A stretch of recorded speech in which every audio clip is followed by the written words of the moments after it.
윤석열 경호처 이중대 인간방패 45명도 처벌해야 합니다.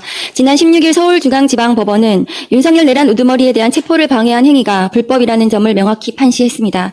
특히 국가공무원인 대통령 경호처 직원을 동원하여 체포를 막은 행위를 경호처를 사실상 사병화한 것이라며 유죄 판결했습니다.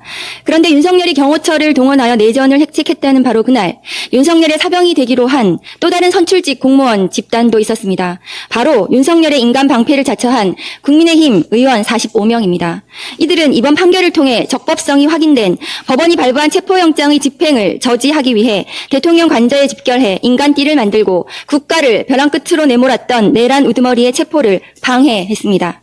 이러한 행위는 다중의 위력을 행사해 공무집행을 방해한 것으로서 형법 제144조가 규정한 특수공무집행 방해죄로 처벌되어야 마땅합니다. 특히 인간방패의 선두에 서서 공수처의 체포영장 발부는 꼼수이며 진짜 내란이라는 궤변을 늘어놓은 나경원 의원은 공동정범으로 반드시 처벌되어야 합니다. 법사위에서도 제가 인간방패 45명 명단을 공개하자 체포방해에 동참했던 국민의힘 의원들은 정치적 도의를 운운하면서 제게 항의를 했습니다. 또 체포방해 행위가 정당의 정치적 활동이라고 변명도 했습니다. 불법에 불법을 더한 저들의 언행이야말로 민주주의의 적 아니겠습니까? 이들이 말한 소위 정치적 활동은 중대한 불법 행위에 지나지 않았습니다.